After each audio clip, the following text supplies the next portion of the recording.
Hi అందరికీ welcome to స్పందస్ Bommarillu. ఈరోజు నేను బెల్లం పొంగల్ ఎలా చేయాలో చూపిస్తున్నానండి. అచ్చం గుళ్ళో ప్రసాదంలా వస్తుంది. చాలా సింపుల్గా చేసేసుకోవచ్చు. తక్కువ టైంలో మంచి టేస్టీ ప్రసాదం అయితే తయారు చేసేసుకోవచ్చు అండి ఇంట్లోనే. ఫ్యామిలీ కూడా చక్కగా ఎంజాయ్ చేస్తారు. శ్రావణ మాసం కదండి, చాలా ఈజీగా ప్రిపేర్ చేసుకోవచ్చు. ముందుగా దీనికి కావాల్సింది ఏంటంటే, ఒక కప్లో 3/4 కప్పు రైస్ తీసుకున్నానండి. మిగిలిన 1/2 కప్పు పెసరపప్పు వేస్తున్నాను. సో టోటల్గా 1 కప్ తీసుకున్నట్టు మనకు లెక్క. ఈ 1 గ్లాసు ఇందులో వేసేసుకొని 2 టైమ్స్ బాగా వాష్ చేసుకోవాలండి రైస్ అండ్ పప్పుని. బాగా కడిగేసుకున్నాక ఇప్పుడు ఏదైతే గ్లాస్లో తీసుకున్నామో అదే గ్లాస్లో 3 గ్లాసులు వాటర్ వేస్తున్నాను.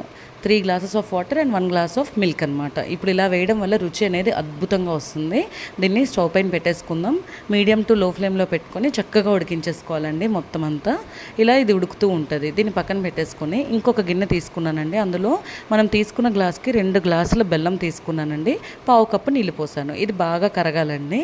బెల్లం ఇలా కరిగించుకొని మంచిగా చిక్కబడ్డాక వేస్తే టేస్ట్ అనేది ఇంకా బాగుంటుందండి. ఇది ఇలా కరిగి నురగైతే స్టార్ట్ అయింది, కానీ ఇంకా కాస్త మరగాలండి. ఇలా మరుగుతూ ఉండగా మనం ఒక్కసారి చెక్ చేసుకుంటే చేయి పెట్టి మనకి తీగ పాకం అనేది రావాలండి. తీగ పాకం అంటే జస్ట్ ఇలా 1 స్ట్రింగ్ వచ్చింది కదా, ఇప్పుడు స్టవ్ ఆఫ్ చేసేసుకోవచ్చు అనమాట. ఇలా స్టవ్ ఆఫ్ చేసి దాన్ని పక్కన పెట్టేద్దాం.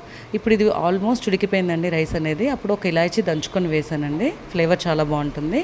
ఇంకొక 2 నిమిషాలు అయితే దగ్గర పడిపోతుందండి. చూసారా, బాగా దగ్గర పడిపోయింది, మెత్తగా అయిపోయిందండి, బాగా ఉడికింది. ఇప్పుడు ఇది ఇలా ఉడికిపోయాక చిటికెడంత పచ్చకర్పూరం వేసానండి. పచ్చకర్పూరం వేసి బాగా కలిపాను. టెంపుల్ స్టైల్లో వస్తుందండి పచ్చకర్పూరం వేయడం వల్ల.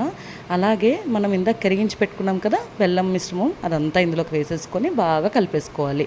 బెల్లం ఇలా పాకం పట్టుకొని వేయడం వల్ల రుచి డబల్ వస్తుందండి. ఇప్పుడు దీన్ని ఒక 2 నిమిషాలు ఉడకనిద్దాం. ఈ లోపు మనం ఒక చిన్న కడాయి పెట్టుకొని అందులో 2 టేబుల్ స్పూన్స్ నెయ్యి వేసుకున్నాను.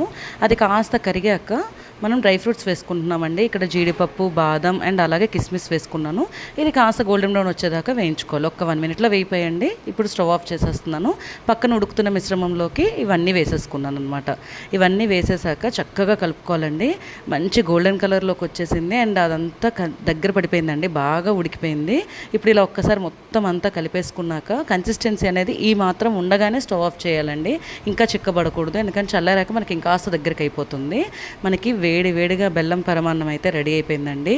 చక్కగా బెల్లం పొంగల్ అనొచ్చు, బెల్లం పరమాన్నం అనొచ్చు, అమ్మవారికి నైవేద్యంగా సమర్పించుకొని ఫ్యామిలీ అంతా ఎంజాయ్ చేసేసేయండి. Thanks for watching my video. Please subscribe my channel. Have a nice day. Bye bye.